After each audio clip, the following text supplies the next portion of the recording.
Alright everyone, welcome back to another video. Last time we left off with a new handicap for the Nazis to overcome. It's just talking about the Yugoslavian rebellion, which, as I said in the last video, good on them. But we're now on to War Inside Fortress Europe. December 1943. Division in Yugoslavia. While General Tito's partisans were fighting the Nazis, General Mihailovic, a foreign minister of the Yugoslav government in exile, headed a rival but less active guerrilla organization. King Peter was most unhappy about the situation and issued a bitter statement denouncing Tito's partisans. Mihailovic was accused by neutral observers of attacking the partisans instead of the Nazis. In this picture, German troops seek out partisans in the Bosnian region. So, yeah, obviously we're going to have basically a takeover by Tito after the war. And you can kind of see why. The partisans, I think the Yugoslav government in exile could have gotten their government back if they weren't so, it almost feels like they're threatened by Tito. But they should, I guess they have good reason, though. Tito does eventually take power. Waves at work in the war effort. December 1943. Women Reserve of the Army. Or of the Navy, my bad. For the first time since 1918, women were enrolled in the United States Navy, when Congress authorized the movement in 1942. Here, an aviation mechanist's mate, third class, a skilled ground crew mechanic, overhauls a Grumman Avenger plane at Floyd Bennett Field, New York. While, in the picture below, two seamen, second class, are opacating? I'm not sure how to pronounce that word. I apologize. It's that word right there. I'm not sure how to pronounce it. I really apologize. And stripping negatives. Pictures. They're looking at pictures. But yeah, women play a huge role in this war. Very important not to forget. Shan Horest sunk in the Arctic. December 26, 1943. Also, thank you very much, book, for covering that. Destruction of the Shan Horest. On December 26th, the German battleship Shan Horest attempted to attack a Russian-bound convoy, but was engaged by units of the home fleet. The Shan Horest was seen in the twilight of an Arctic morning southeast of Bear Island, sailing in the direction of the convoy. She was attacked by HMS Norfolk and steamed off at full speed. A few hours later, she again attempted to intercept the convoy, but was driven off the Norwegian coast. All that afternoon, she was followed by cruisers and destroyers, and her position reported to HMS Duke of York. Towards afternoon, the Duke of York contacted the enemy and scored a direct hit below her waterline, which greatly reduced her speed. In spite of this, she evaded the Duke of York. The HMH Savage, HMS Swarmez, HMS Scorpion, and the Norwegian destroyer Stord followed her and unsupported attacked her with torpedoes. Shortly afterwards, 4 other destroyers closed in and scored torpedo hits, which so reduced the speed of the Shan Horest that the Duke of York was able to close in. The Shan Horest attempted to escape by altering her course, but was unable to evade the Duke of York, which hammered her with her 14-inch guns and turned her into a burning wreck. The HMS Jamaica then sank the Shan Horest by torpedo. So first off, before I show the next picture, you can see the Shan Horest torpedoed by the Jamaica. It's right here. But a lot of the fighting started from here. There's the Shan Horest discovered, 9:35 a.m., December 26th. Hit by the Norfolk right here. It would be like 12:30 p.m., December 26th. Shan Horest turns south, 12:30. Cruisers right here, they end up here. The Shan Horest is at this point, The Shan Horest is hit by the Duke of York right here. You can see the other battle group coming from the south. And then they follow, attacked with torpedoes by 7 p.m., slowed it down. 7:30 p.m., set on fire. And then the Shan Horest is torpedoed by the Jamaica, sinking at 7:45. So, yeah, this ship just gets hunted down and eliminated quick.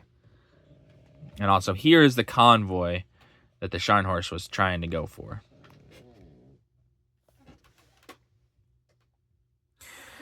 And then in this picture right here, we see the Shan Horest.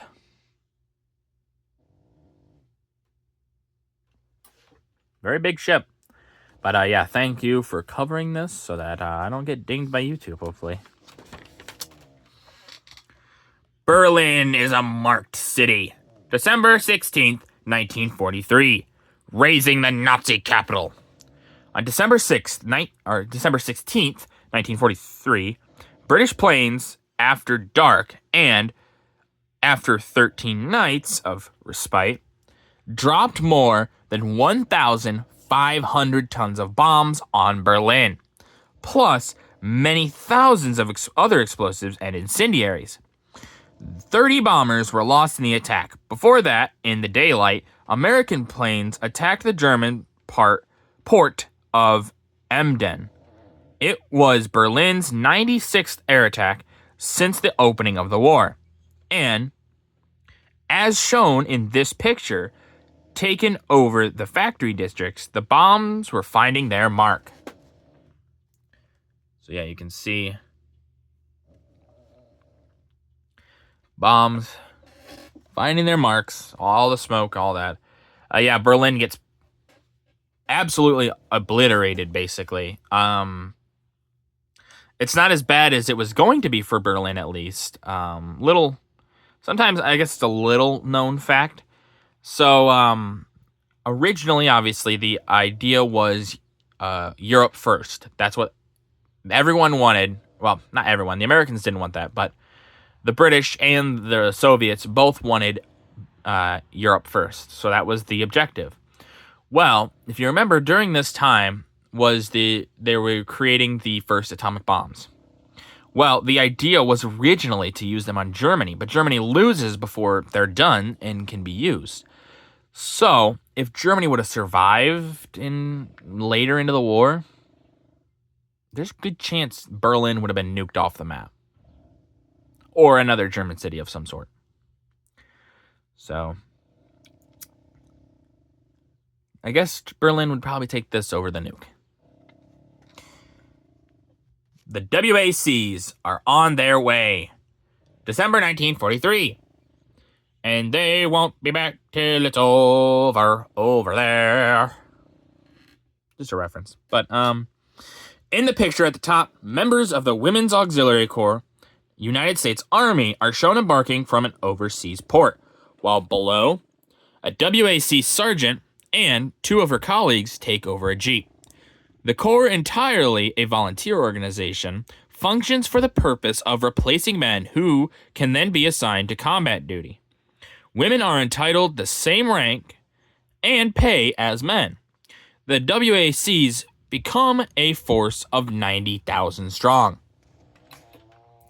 Yeah, so they're taking over usually simpler positions, not necessarily combat positions as much, but they might. But yeah, that was a big deal right there. It's obviously pointing out they're being paid the same. So, big deal back then. The distaff side of the American war effort. December 1943. Marines at work. Girl Marines who have completed their boot training at the United States Naval Reserve in training school, Hunter College in New York, are shown in the picture above, relieving a man for combat duty as they work on the files at Camp Lejeune, NC. Yeah. While in the bottom picture, one of the devil dogs gets a lesson in logging a plane at the Marine base. Women Marines hold the same jobs, titles, and pay as men Marines. They have no nickname and are not an auxiliary. In the months to come, they built a force of nearly 19,000 and were to win the respect and confidence of their colleagues in arms. So yeah, obviously they're pointing this out a lot, showing, look, this is a big deal. You know, these women did their part and they did a good job. Nazis pushed back into Poland. January 3rd, 1944. Red victory. In pushing the Nazis across the border into pre-war Poland, the Red Army in 1 year had thrust the German army back 775 miles from Stalingrad, or approximately the distance from New York to Chicago. 600 miles farther to the west lay Berlin.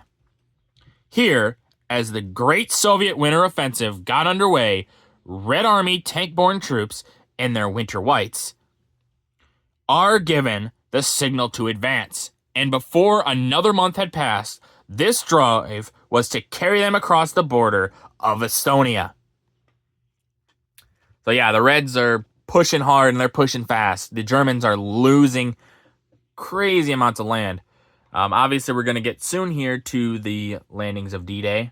And part of that was obviously, yes, so they opened up that second front that Stalin wanted. But also it was to try to capture a lot back before the Soviets did. You know, we almost had a Red-controlled Europe. It's very possible. But with that, that's going to do it for this video. If you guys liked the video, leave a like. If you didn't, leave a comment. Tell me what I could improve on. I always appreciate your feedback. And as always, subscribe. It really does help out the channel. Thank you.